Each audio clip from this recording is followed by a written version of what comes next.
most common story about chemtrails is that they don't exist. The next most common story is, well, this is to protect us from global warming. We're not really doing it, but we should be doing it in order to protect us from global warming. So we found out that some of the chemicals that we had to fight long and hard to even have revealed to us, that those chemicals were in fact endocrine disruptors. And what that means is that they disrupt the reproductive cycle. And at the same time, we see human fertility going down. I know all kinds of young women having trouble getting pregnant. The danger, of course, with geoengineering is we don't understand the system well enough to predict its responses in detail. And that means there's always a danger, if you try to engineer the system on a large scale, that you will do something that has side effects that are worse than the dimension of the problem you're trying to cure.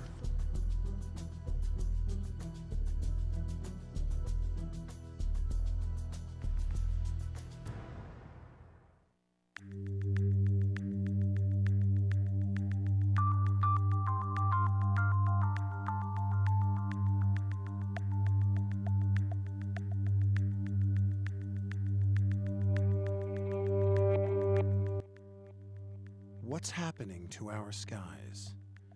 Those wide expanses of blue, dotted with white cottony clouds, each unique, a story all its own. What if we told you that those skies you grew up with are rare now? Have you noticed? Look back at your old photos. You will see beautiful cobalt blue skies of years past. Those days are fewer and farther between now. Even look at advertising in today's magazines and commercials. The horizons are almost always white. Go outside and look up. The skies you are seeing today are most often composed of a hazy, bland overcast that's created from jet trails that spread throughout the sky like an opaque roof, blocking the sun. It's called climate engineering, or geoengineering. What you are about to see will shock and challenge you. Geoengineering causes climate change. We have to keep geoengineering on the table. There are a variety of schemes that have been discussed for geoengineering. A classic example is injecting reflecting particles into Earth orbit. The danger, of course, with geoengineering is we don't understand the system well enough to predict its responses in detail, and that means that you will do something that has side effects that are worse than the dimension of the problem you're trying to cure.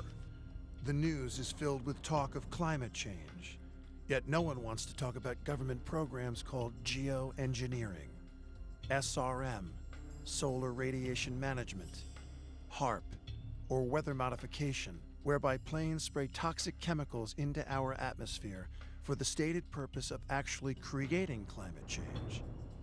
Yes, our government is intentionally creating climate change.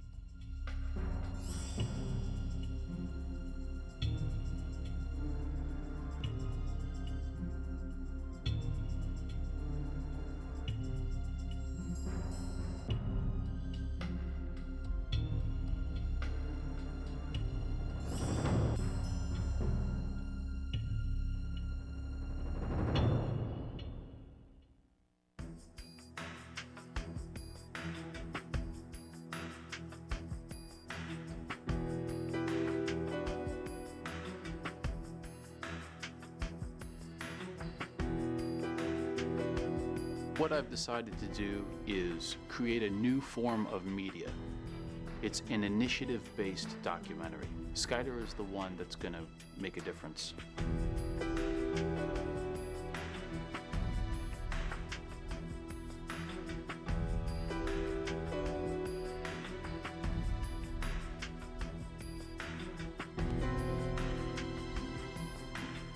Skyder is a 501c4 nonprofit corporation, Skyder. You get the app, Skyder Alert, and when you see this taking place and something doesn't look right in the sky above, just take the picture. And it automatically will send to your appropriate congressman or legislator to look up, take the picture. The photos are evidence. We need participation. We need your help. This is an initiative-based documentary. It's not just a documentary that you can watch and think about. Get the app, go on the website, send us your photos. Let the lawmakers know that you're not okay with it. In September, Russia urged the UN to include geoengineering in the climate science report. The UK writes about this topic almost every day in The Guardian, and there are over 100 bills before the Senate today about climate science and weather modification. You no longer live in a world of blue skies and natural weather. The air you breathe, the sun you see, and the rain that falls is now being controlled and manipulated by geoengineering. Well, believe it or not, this is actually not rain. This is called chaff. This is something that the military actually let out of their aircraft a couple hours ago. It can be plastic, it can be aluminum, and basically it's something that they emit from the aircraft in order to confuse radar, and it's used in times of war, obviously, but obviously just an experiment here over the Fort Myers area. In October 2013, Monsanto bought Climate Corp for $1 billion. The world's largest corporation known for genetically altering the food we eat is now also in the business of weather and climate science. This is terrifying. An increasing amount of days saw these patterns occurring in the skies overhead and a subsequent diminishment of my solar uptake. And it increased with every year. So about 2004 is when I really started my investigation as to what could be happening in the skies above, because it was too inconsistent. One day would be a grid pattern, and another day would be virtually nothing, with very similar atmospheric conditions. I've been studying meteorology since the late 90s as well. So clearly there was something happening, and it took no time at all to come to the geoengineering issue and a mountain of data. I researched the subject of geoengineering, which seemed to describe exactly what I was seeing in the skies above, which was solar obscuration. That's the primary goal of SAG, Stratospheric Aerosol Geoengineering, and SRM, Solar Radiation Management. The primary goal of these patents, like stratospheric Welsbach seeding for reduction of global warming, is a primary patent, and the stated goal is to block the sun. And quite clearly that's what was happening with my solar PV system. So seeing the first ingredient in that patent is aluminum, I began to do rain tests. The first test was 7 parts per billion, which according to a hydrogeologist was already quite high, given my location, a filtered forested location. It's not near any sort of industry, urban setting, anything. Subsequent tests over the next 5 years escalated as much as 3,450 parts per billion of aluminum in a single rain test. So if you have virtually every dot connecting, and we know these materials aren't coming from China, that's the first thing many people state, but California Air Quality Resources Board has done studies on the aerosols from China, and aluminum simply is not amongst them. Metals don't float across oceans with the exception of mercury. Global dimming is a term most are not familiar with, and the latest figures show fully 20% of the sun's direct rays that reached the planet several decades ago no longer do. I mean, this is the biggest elephant in the room, absolutely the biggest in the room. And I believe that if it could be brought to a level where there was enough cover for all the scientists, all the meteorologists, all the biologists, all the academia that knows this is going on, I believe they would pour from every corner. I do, but they would have to have the cover, because I know people with California Department of Fish and Game that are absolutely beside themselves that this is going on. Aerosol geoengineering looks like it is so cheap that the cost is basically not going to be an issue. That means that implementation decisions will be risk-to-risk decisions. The risk of doing it against the risk of not doing it. And it makes the problem of how we govern it fundamentally harder and different and novel. But I think the more we do research, the less easy this will look, the more complicated the environmental effects will look. And that's a good thing, because right now it looks too easy. So I think that if we do more research, we're likely to find out that it's harder and more complicated than we thought, and that the side effects are harder to manage. Of course, the opposite reaction is possible. It's an empirical question how people will actually react to knowledge about this. Another reaction is to say, if these crazy scientists are so concerned about putting CO2 in the atmosphere, they want to think about these things, then that might actually mean we should be more serious about the risks of CO2 in the atmosphere. And by the way, it's not really a moral hazard. It's more like free riding on our grandkids. And by the way, it's not really a moral hazard. It's more like free riding on our grandkids.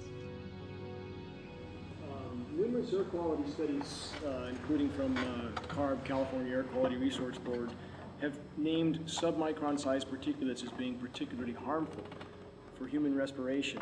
Through all the discussions today, I have not heard any mention of this fallout, and has this been studied, and also the effects of a highly reactive metal like aluminum on toxifying soils and waters? The collaborators of mine working on the aerosol scheme are actually folks from Carnegie Mellon who focused on human health impacts. And while we haven't published it, that was the very first thing we did, was do the order of magnitude calculation in level pencil and paper, but with an expert on human health impacts about whether there could be an issue.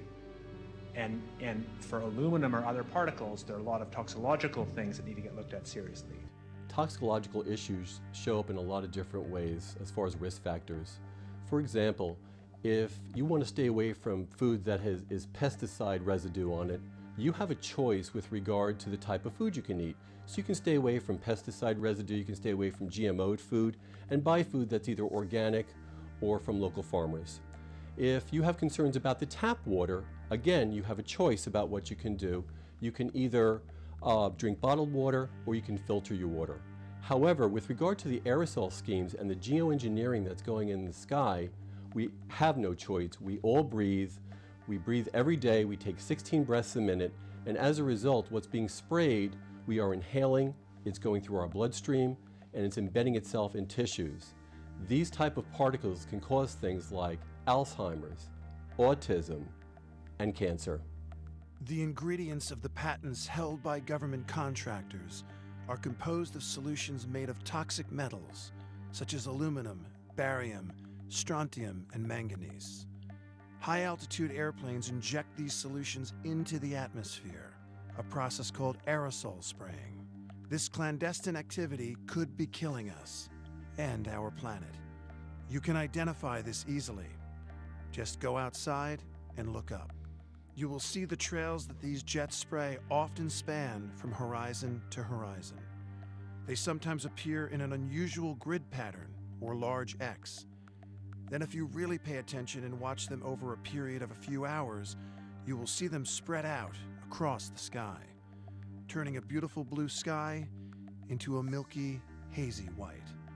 The government is sovereign, and if the government of Russia or Great Britain or the United States chooses to try to slow down global warming, particularly of the Arctic, they'll have every governmental law possible to authorize it. And the liability of the collateral damage from it will be exactly that, because the other argument is to do nothing.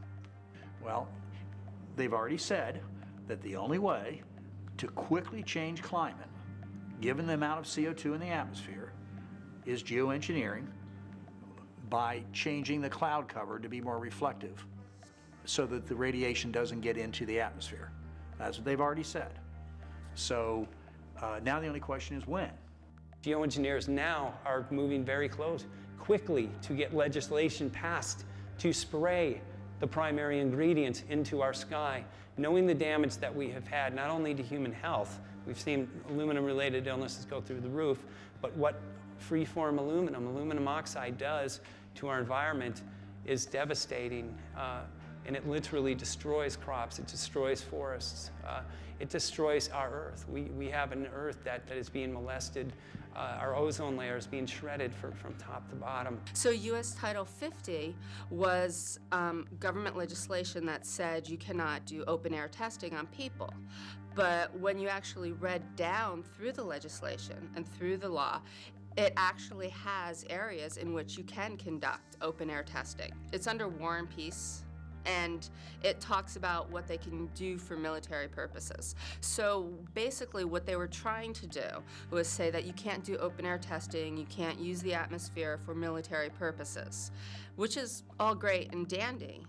You couldn't do that on the American people, which was all fine, but then they allowed for times for peaceful purposes in which they could experiment with, changing the jet stream or releasing certain chemicals to get some kind of forest sequestering, or to see if some biological agents would have a harmful effect on certain people. So all those things were allowed and are still okay because it's in times of peaceful purposes. It's one of those pieces of legislation that sounds great on the cover and on the surface, and then when you actually read through the text of it, there's all sorts of exemptions that allow them to do exactly what the legislation says it's not supposed to allow. Unexplainable weather phenomena, bizarre snowstorms, Hurricane Sandy, flooding, drought, tornadoes that come out of nowhere. It is not unexplainable. It's very explainable if you go online and search these words: geoengineering, climate engineering, Skyder Alert, HARP, chemtrails, Geoengineering Watch, climate science, weather modification, SRM, and the Arctic Methane Emergency Group, or AMEG. You will be amazed at what you find. Chemtrails change the amount of sunlight and energy that pierces the atmosphere. I mean, it's in several articles that I can show you. So the phenomena of changing how much sun gets and energy gets into our atmosphere that heats it up is printed every day. It's just printed in such a way as to not say this is a tool for climate change. It's saying it is in fact a phenomena that will in fact change the climate by reducing the amount of sun that gets into our atmosphere. Geoengineering is one of the things that are on the table, and it'll probably be on a large enough scale that it'll be pretty obvious to everybody. And it becomes more obvious every day. Look at the way the contrails persist and become a white blanket over the entire sky. Essentially, a contrail is a type of cloud. It's essentially a cirrus cloud. When it persists long enough, basically what happens is it will spread out, the winds will just blow it, and it becomes basically indistinguishable from a cirrus cloud. As a pilot, you notice contrails, and no contrail ever lasts for a half an hour or an hour even. And some of these lately ones we've been seeing, of course, they last all day. We knew enough to know that contrails form behind the engine. It's just a byproduct of combustion of jet fuel at altitude. There's water vapor along with a few other things, and at temperatures 30, 40, 50 below zero, they form ice crystals. But then they normally dissipate. When a contrail persists, it's persisting because the air is saturated, supersaturated for ice, which means that if any ice crystals appear in the air, then they will grow because there's moisture in the air above this certain level at which the ice will grow. That's a normal contrail. Now the stuff that we're seeing now, that's coming right from the trailing edge of the aircraft. And it's much more intense, much more volume of material in the air. And it lasts for sometimes a day. It's not a natural phenomenon. Look at this photograph of the sky. I thought that the clouds looked a little strange. That's why I took some pictures. But then when I saw a plane go through the cloud and leave a void in the cloud that lasted for half an hour or so. Planes don't leave holes in clouds. They're just not clouds. When you begin to introduce clouds to the sky, you're changing how much energy from the sun reaches the Earth's surface. That's a given. You're increasing cloud cover. And we've had a marked increase of high cloud cover, in particular cirrus and altocumulus clouds over the last 30 years. The quotient, or the ratio between low clouds and high clouds, has nearly doubled the number of high clouds. And what you're doing is trapping heat. You're keeping some out, but when it comes to nighttime, you're pulling a blanket over. All right, let's just take a summer afternoon in LA. We have a high cloud bank come in. It won't come in the morning, it'll come in the afternoon. So we get all of that morning sunshine, we get all of that midday sunshine, the clouds come in, the sun begins to set in the west, the clouds thicken up. You've already got your heat in for the day. And then the clouds stick around for 70% of the night, and the heat stays. And so in late 2004, I started buying cameras. I bought 2 little webcams and then 2 other mini DV Canon cameras. Little tripods, stuck them out around the house. And then I bought 2 computers and time-lapse software. And so I could get north, south, southwest, and then east. I was hoping to catch movement of clouds, things happening with the clouds so I could deliver a better forecast at night. What I caught after 4 months in was in about 25 minutes, and I'll show it on the video, is a series of flights. And what happened was one plane was coming along, and it was a relatively dry day in April. A plane would come along and only a little bit of the trail would stick. Only a part of it would remain visible. What was curious is that another plane came along and hit precisely the middle of that segment. And I'm like, that's odd. And then another plane came along and hit the end at an angle, not bisecting or perpendicular, but off at an angle. And I thought, the light went off. There's something they're doing with geometry. It is establishing and setting up these resonances, these zones, because what I had observed with a time-lapse camera is that the atmosphere had literally been layers.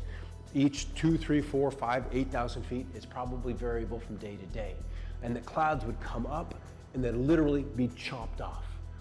But that would only happen after a plane had come through, and then the storm would collapse. And you can see it today. You can step out anytime you see thunderstorms beginning to go, the planes will be there. You know, so it all comes back to the sun. The sun is the power source for this solar system. The sun drives the weather. The stated goal of geoengineering is to block the sun, and as a result of getting insufficient light, we are not able to synthesize as much vitamin D as we need. Vitamin D has been shown to prevent things like prostate cancer, breast cancer, and colon cancer. To compensate for the lack of sun, it's definitely possible to supplement your diet with vitamin D. However, the nanoparticles that we're breathing in as a result of the aerosol schemes can potentially cause lung cancer, which, according to the World Health Organization, is the #1 cause of cancer death worldwide. You know, if you get awakened to the issue that there's something going on, maybe it's a really benevolent attempt to avert climate change, right?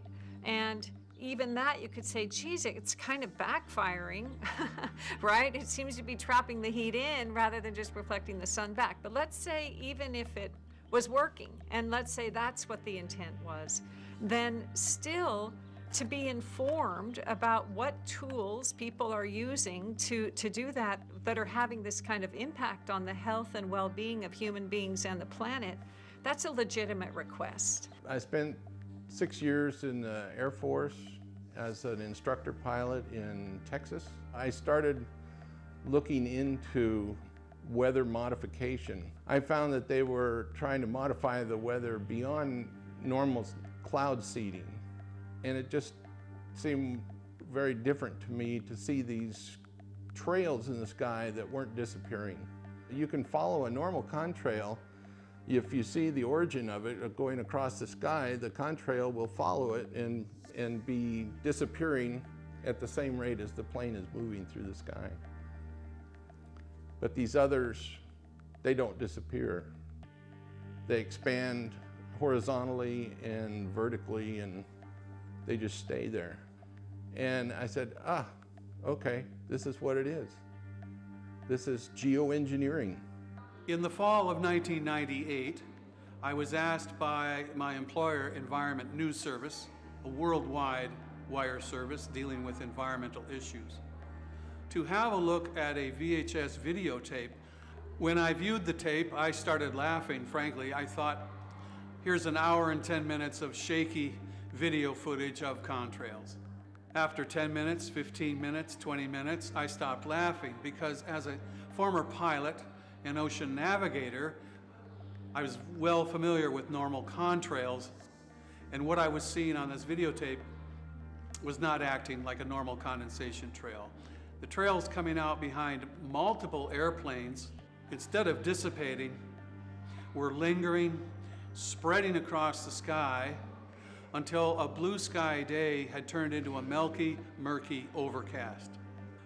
In my first story for Environment News Service in January 1999, I said that these mysterious contrails were sickening Americans.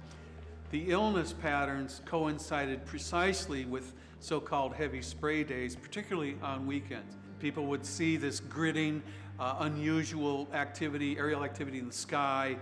They would start to cough, they would get asthma attacks, severe enough to send them to emergency rooms. Doctors were telling the New York Times, we've never seen anything like this. People were dying in great numbers in the early days of this project, and the CDC, Centers for Disease Control, went on record and said, we really don't know what this is. It's not the flu. They called it an epidemic of mortalities. That was their phraseology for this. When is this? This is 98, 99, and 2000, the winter months. This was reported in the United States, Canada, in Peterborough, Ontario. The hospital there had 307 acute asthma admissions in a single day. In Birmingham, England, 8,000 people died in 3 weeks, mostly elderly. It was in all the papers, BBC. They were using meatpacking trucks as portable morgues. It was very drastic. All I can say as a journalist is this was coincident to videotape and visual reports of tic-tac-toe patterns and unusual gridding in the sky. Exactly coincided. So very dangerous program. I'm standing on the roof of my building in the Bronx, New York. And as you can see, the entire sky, as far as you can see, it's blanketed with these chemtrails. Stretching all the way over to Manhattan or to New Jersey.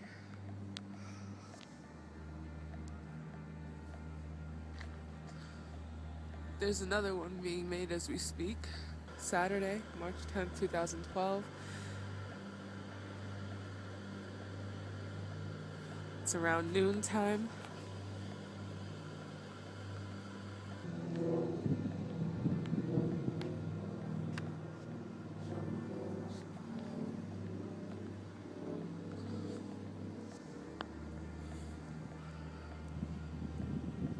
And look at this.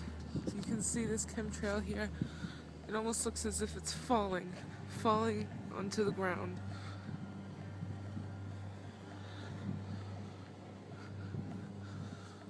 You can see how it's dissipating at the very end there. Falling into the river or falling.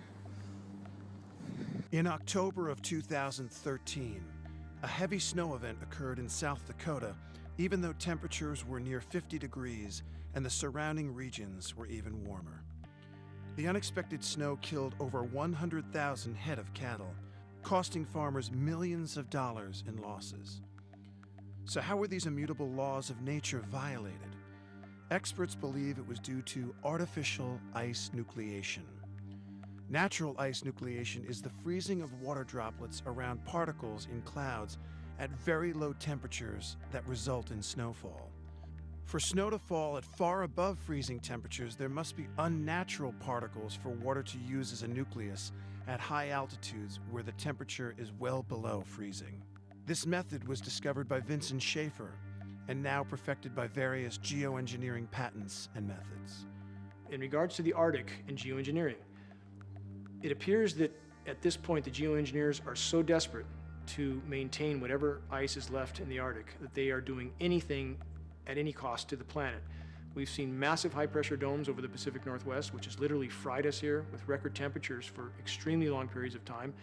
That high pressure spins the jet stream clockwise around us, picks up moisture in the Gulf Coast, floods the East Coast as it goes up the eastern seaboard, and it appears this is directly connected to what they're trying to do in the Arctic. So in June, because of this mechanism of moisture that they are artificially ice nucleating over the Arctic, they were able to extend Arctic sea ice about the surface area. Now, one must separate the surface area from the mass, two different things. So they extended surface area 40,000 square kilometers in June, which was very anomalous, had all the scientific community scratching their heads. But 40,000 kilometers of surface area is very small in regard to the Arctic. If we don't put an end to weather modification, you can look forward to more and more devastating storms created by geoengineering. Geoengineers are proposing spraying 10 to 20 million tons of toxic aluminum and other substances into our sky for the stated goal of cooling our planet. So let me distinguish these two different kinds of geoengineering as clearly as I can. So the first one is we call solar radiation management, and that's the idea that you could put mostly reflective particles or other means to make the Earth whiter. Weather is part of our planet, it's part of our nature. Weather drives everything. Weather drives all of our food. So yeah, weather is creation. It's part of creation, and many people call that God. And people who play with their weather or control our weather are playing God because they want power. Yeah, if you control the weather, you control the planet. There's actually a government report called Owning the Weather, where they talk about doing just that for military purposes, where they talk about how if they can create weather, it actually is an advantage to them for, military reasons. The IPCC is the organization within the WMO, and that's the international organization dealing with weather. And it basically says that climate change is human-caused and will have impacts on us now, and those impacts will become more and more significant over time. I believe the data shows very clearly for anyone who truly does objective research that although they can cool regions, very large regions, temporarily, and of course toxically, the overall effect is a much worsened warming. The real issue in chemtrails is what causes them to be persistent. If you can cause a chemtrail to be consistent, that is persistent, that is to stay out in the atmosphere longer, so it can create a cloud. What is the mechanism for that? What is changed in that jet to cause the chemtrail behind it to persist as opposed to dissipate? Is that a natural phenomenon because we have more moisture in the air? Is it a natural phenomenon because the stratosphere is getting colder? Is it an additive that they put to jet fuel? Is it truly a chemical that they spray with the jet afterwards? The very term persistent chemtrail is used so as to indicate it's different from a chemtrail. So my question is, what's the additive?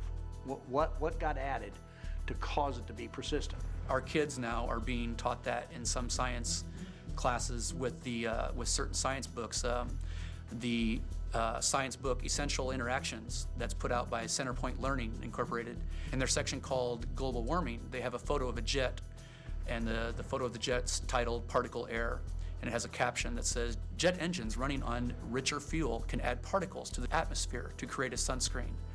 And that's in a section called Solutions for Global Warming. So we're even teaching our kids now that, hey, what you're seeing is normal. This is a way to, this is something to benefit you. This is something for your safety. The most common story about chemtrails is that they don't exist. But it's just common contrails. But I have been for years, literally for a decade, asking people to show me any pictures of persistent patterned contrails prior to 1997. Haven't seen one yet. So something seems to have started up then. So then the story, the next most common story is, well, this is to protect us from global warming. We're not really doing it, but we should be doing it in order to protect us from global warming.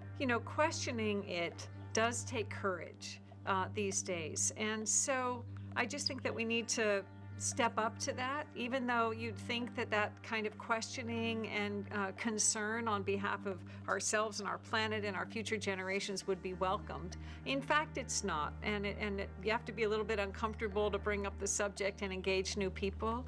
And what I've found is that it actually feels good, and there are many more allies than we might be inclined to think right off the bat, because when you come at it with this kind of minimum sufficient understanding that if you were being sprayed with toxic chemicals, would you be okay with that? If I could show you that that's what's happening, would you want to join with me in helping to stop it? I really don't know too many people who would say no to that. I can say this, that for any skeptic, I would ask them, why would I not believe geoengineering is the source of this when, one, the patents describe exactly what we see in the air. The express goal is to block the sun. Two, the ingredients on the ground are exactly what those patents state as primary ingredients. Three, you have administration officials like John Holden of the Obama administration openly stating their support for geoengineering. Four, you have scientific groups like the Arctic Methane Emergency Group openly calling for emergency wartime geoengineering. It can easily be found and researched by anyone who chooses to look up the AMEG group, the Arctic Methane Emergency Group. My personal opinion is that we have to keep geoengineering on the table. We have to look at it very carefully because we might get desperate enough to want to use it. The danger, of course, with geoengineering is one I was referring to a moment ago. We don't understand the system well enough to predict its responses in detail, And that means there's always a danger, if you try to engineer the system on a large scale, that you will do something that has side effects that are worse than the dimension of the problem you're trying to cure with the geoengineering in the first place. There are a variety of schemes that have been discussed for geoengineering. A classic example is injecting reflecting particles into Earth orbit. What is occurring is the deliberate and systematic alteration of the ecosystem of this planet through a physical means of injecting particulate matter, extremely fine particulate matter, into the atmosphere. I look at it at this point as a global scale operation, and I examined those questions about whether or not it was physically feasible to modify the entire atmosphere. And at the beginning, that seemed a little bit of a stretch. It was not a set answer to me at all. But you'll find when you study the atmosphere that actually it is quite feasible, and the atmosphere is much more delicate and fragile than many of us might realize. The power of this kind of geoengineering, particularly when it's done secretly, is not only unethical, it's really lethal, and we need to stop it. We need to expose it, and we need to stop it. I think one of the most effective things to do in connecting the dots is to really follow the money and figure out, okay, look, what are the ties between people forecasting the futures markets and people manufacturing the chemicals and making the delivery systems for the planes and owning the planes and getting the patents on, aluminum resistant seeds and all of that? Like, to think what's involved in this process and follow the money in it and find out who's making a profit and what's the connection. And then that'll start unraveling other pieces. Yeah, and what of are the those puzzle. corporations and who controls them? Yeah. And what's their motive ultimately? Heating the ionosphere, injecting sulfur into the stratosphere, blocking the sun, stopping rainfall, dumping iron oxide into the ocean, bending the jet stream. While these ideas sound insane, they are very real. They are all part of geoengineering and weather modification, and they come with deadly side effects. What is happening to the bees? Have you heard about the massive fish die-offs? What about all the reports of birds dropping dead from the skies? Google these topics and you will see the peril that our ecosystem is in, and the urgent need to take action right now. Right now, we're about 30 miles northeast of Redding, California, in a boreal forest that receives about 70 inches of rain a year historically. So we're in an area that was historically quite lush, very little mortality with the trees. And now, in the last 10 years, we've seen a steadily and ever more rapid decline of various types of trees. It's a very diverse ecosystem, very biodiverse forest, but what was completely canopied forest with almost no sunlight coming through is completely different. Trees are losing their foliage, black oaks are giving up their leaves. The conditions are quite extremely different from previous years, and we have bark on black oaks burnt from the bottom to the top, completely fried off the trees, so the core wood is exposed. So we have very different conditions than we had 10 years ago. Organically speaking, what I've seen in the local ecology over the last 2 or 3 years, this typical bark burn in its starting phases, it just looks sick, brownish, tannish. First it gets kind of discolored, and if it's a scaly type tree, it scales off. In later phases, the bark actually falls off and you've got a scar on the south side of a tree. Most fruit trees have been showing increased susceptibility to bark burn or scalding on the southern side, and that's why they paint fruit trees quite commonly on the trunk. But just lately we're seeing increased cases of that, especially where the bark is exposed to the sun, and it's getting really bad since about 2006. Now here's dead firs right over here. Their feet are in the water. Their roots are in the water. This is not a lack of water. Let's take the examples of these trees. North-facing slope, very shaded, stream bed with water in it right now. Their feet are in the water. They're still dead.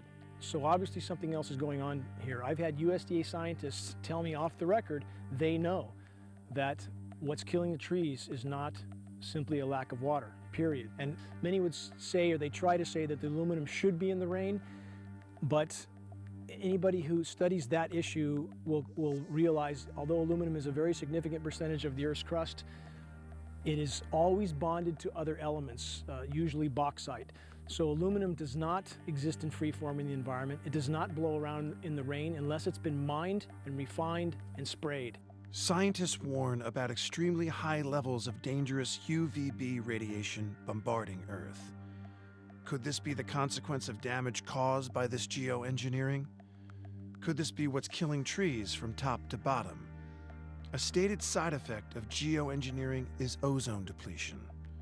This is exactly what's happening now, and it's getting worse every day. If you just want to trust government, you can just let it all happen. But if you want to try to get a public dialogue going, I think the best thing is for state governments who are at risk to begin inquiring as to what the government is going to do. I'm just wanting the government to be truthful so that the citizens can make honest decisions about their future.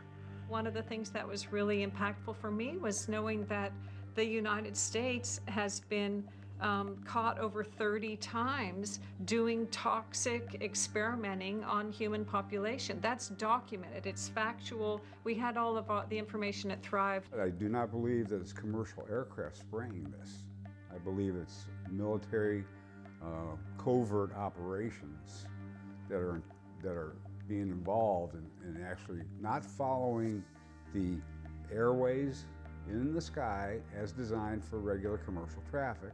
However, they have point-to-point destinations which can crisscross. They aren't on the radar. It's being diverted over military channels, is my feeling. And that's going to be pretty hard for people to come forward and prove that. Pictures don't lie. That's all there is to it. It's like the way the government uses red light cameras to enforce traffic violations. The photographs are evidence. It's that simple. Look at this picture of Central Park. Does this look normal to you? I mean, the coloring, the weird purples and greens and blues that are in these stripes. I remember this day, December 6th. I was walking towards the Empire State Building and I saw a plane cutting directly across the building. And I called Steve and I said, Steve, we got to take some pictures today, man.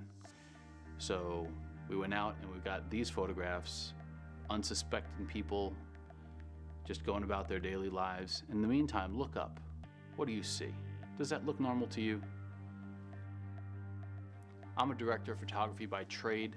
That's what I do. I take pictures. I've been doing this for 20 years plus, and I can tell you what I'm seeing in the skies is different now than it's ever been. You can't hide this. You simply can't hide this. That's why I believe this issue will be known one way or the other. We want people to look into this. We want people to question. We want people to look into what geoengineers are denying they're doing, but state they urgently want to do. Should the government be allowed to control the weather? Do you think you have a right to natural sunlight? Do you think you have a right to clean air and clean water? What they had said to us at the time was that we're not going to spray over water areas and watersheds. And the fact remains is that they can't control where the mist drops. Any wind, any type of different movement, faulty GPS. They cannot say that only this particulate matter is going to fall in this particular space. They can't control that. And that is a huge flaw with this whole concept of aerial spraying. The CDF actually did tests to see how much spray landed on exemption areas. And the gentleman from CDFA that did that actually had said that in some of the exemption areas there was just as much particulate matter as there were in the treated areas. So do I think there's persistent contrails in the sky? Yes. On a clear day, you can go up and look at them.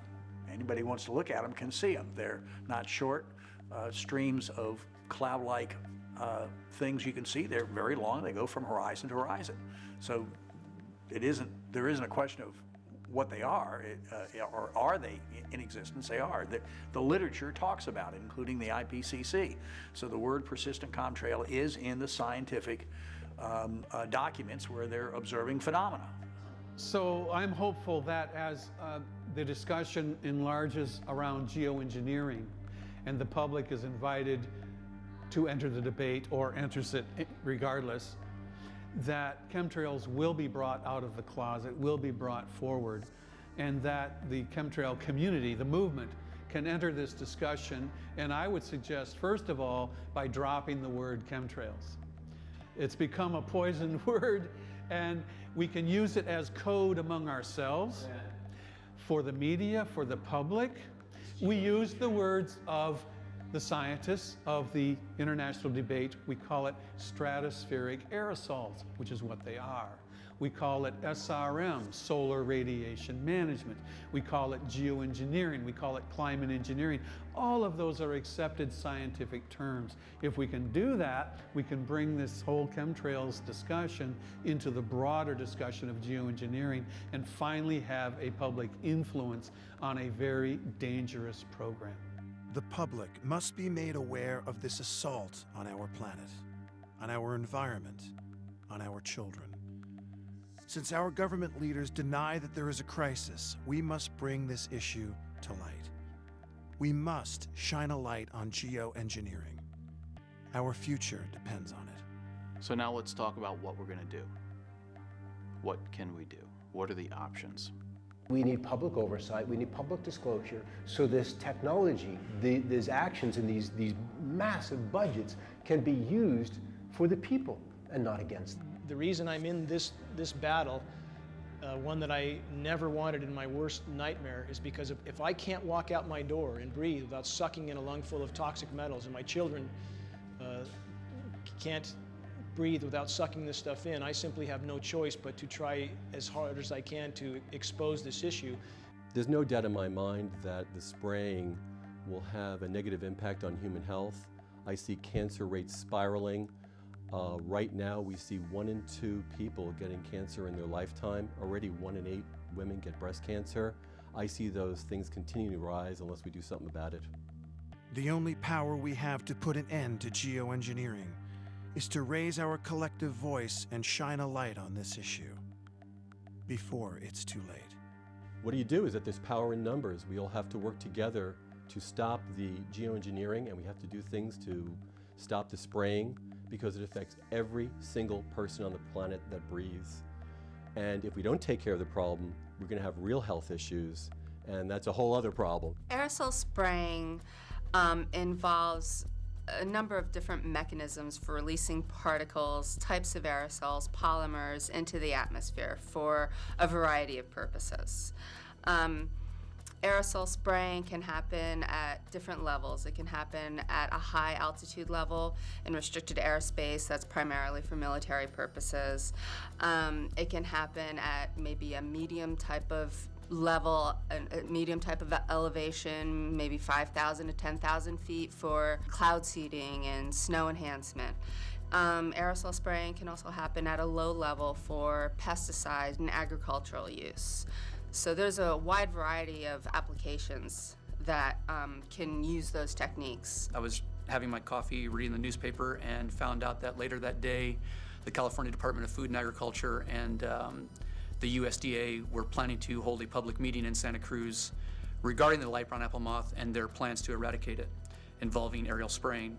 The aerial spray for the light brown apple moth was proposed as a 10-year program, $1 billion program to go on for 10 years, over 7 million people throughout all these residential areas throughout Northern California.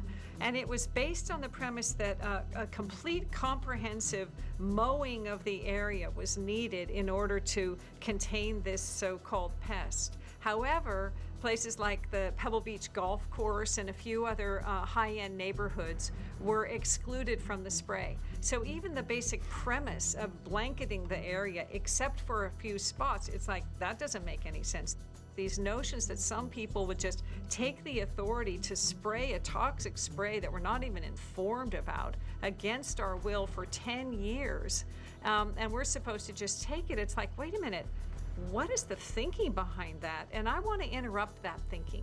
That's a dangerous level of entitlement. A real turning point in the public tide of emotion about this was when a young military couple in Monterey with a new baby were doused several times with the spray, and immediately their baby started having problems. Then it got worse and worse, and they took the baby to the hospital with severe respiratory problems, and the baby almost died. And that got publicized, got in the papers and so forth. So we found out that some of the chemicals that we had to fight long and hard to even have revealed to us that those chemicals were in fact endocrine disruptors. And what that means is that they disrupt the reproductive cycle.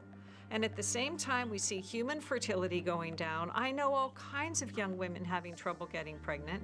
Some of the stuff would cause cancer, it would disrupt our reproductive systems, have allergic reactions, it had mood-altering effects, some of these chemicals.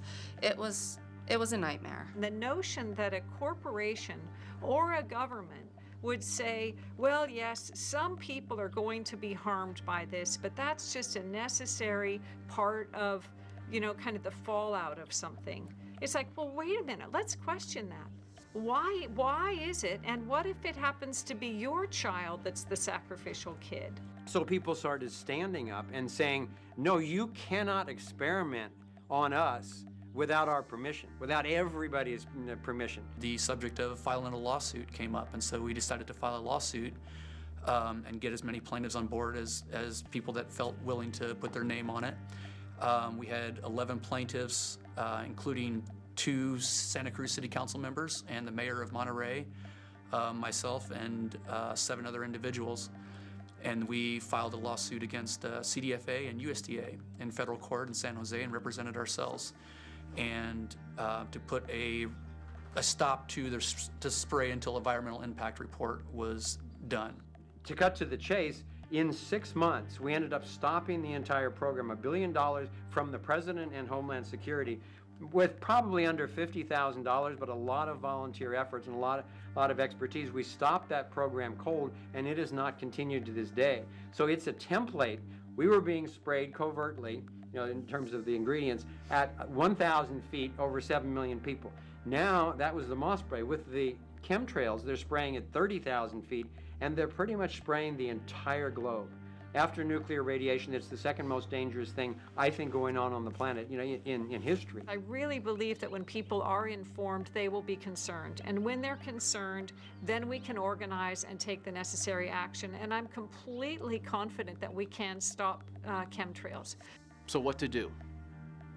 We need participation. We need your help. This is an initiative-based documentary. It's not just a documentary that you can watch and think about. This is a documentary that hopefully helps you to take action with a grassroots type strategy. We all need to watch the movie. We need to contact our powers that be in government. We need to become a voice in making a choice about stopping the spraying before it affects us personally and before it affects us globally.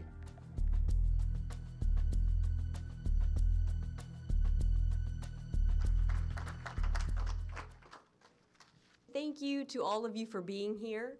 I'm excited that we're all together tonight because what we're going to be talking about could be changing your life just tonight. Tomorrow, when you look up in the sky, you may never look at the sky the same way again. Well, I'm happy to introduce to you our first speaker tonight. His name is Dane Wigington. We're going to talk about what geoengineering actually is. And so, Dane, would you share with us, what is this word? It involves a number of applications of spraying aerosols into the atmosphere, of manipulating these aerosols with what's called ionosphere heaters. How many of you have heard the term HAARP? Okay, we got a pretty educated crowd here. You've probably heard the term ionosphere heater. That's what HAARP is. There's not just one facility. We believe there's at least 26 ground-based facilities. There's also SBX, which are sea-based facilities too. But the bottom line with geoengineering is this: it's to try to play God with the weather, period. Many ask, why would anyone want to do this? But we should ask ourselves, why wouldn't they want to do this? And just not too long ago, David Keith is a Harvard scientist who was on the Colbert Report, and he has a new book called The Case for Geoengineering. So that's how mainstream this is getting. Tell us what your research shows. David Keith is the world's most recognized geoengineer. Yes, I've been with David Keith. Some in this room may have seen film footage of David Keith and myself at a conference in 2010. And they only allowed 3 questions with about 100 journalists. I was one. But the question to Mr. Keith was, with all the presentation he had done, I heard nothing of any study on human respiratory effect, environmental toxicity. He tried to dodge the question by saying, well, we studied this, and paraphrase, he said there was so much junk in the air already, a little bit more wouldn't hurt. So this is the sort of cavalier attitude that relates around this issue. We have about 150 patents, and the stated purpose for geoengineering is to slow a runaway greenhouse effect, again. But all available data indicates we may be 2 decades into a runaway greenhouse effect right now. It totally disrupts the hydrological cycle, as anybody in California knows, cuts the rainfall out.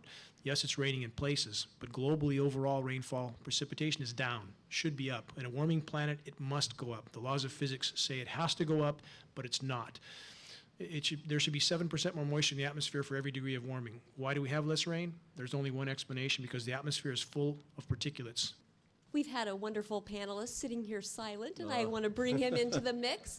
Dr. Doug Levine is actually the author of this book, Answer to Cancer, and he has dealt quite a bit with the health effects of some of the chemicals that are associated with geoengineering, some of the chemicals that are clearly outlined in some of the patents. And so I'd like to bring Dr. Doug Levine into the conversation to answer the question, how is this harmful to us? Why should each one of us care about what's going on with geoengineering? What's the human health impact? When I first met George and Dane, I was really unaware. I've kind of noticed these things in the sky, but never really kind of noticed them. So George and Dane brought to my attention the things that they're spraying in the sky. So I did some research on my own. And I had a lot to read about. Anybody familiar with the term of risk factor? Okay, a risk factor is anything that will increase your risk of getting a problem. There are 2 types of risk factors. There is modifiable risk factor and a non-modifiable risk factor, and I'm going to explain the 2. If you are a smoker and you're smoking, you have the potential of getting lung cancer, right? That is a modifiable risk factor, meaning that is a behavioral change that you can make to stop smoking and reduce your risk of getting cancer. Another modifiable risk factor is eating bad food, right? If you heard the term garbage in, garbage out. So if you eat bad food, over time that's going to make you sick. So you can modify your risk factor of getting sick by eating healthier. That is a modifiable risk factor. Geoengineering is a non-modifiable risk factor. That is a risk factor that is affecting our human health that we have no control over. And as a result of being a non-modifiable risk factor, it affects everybody, because the sky is the biggest room in the house, and what they're spraying is going into our water, it's going into our soil, it's going into our food, and we are breathing it in.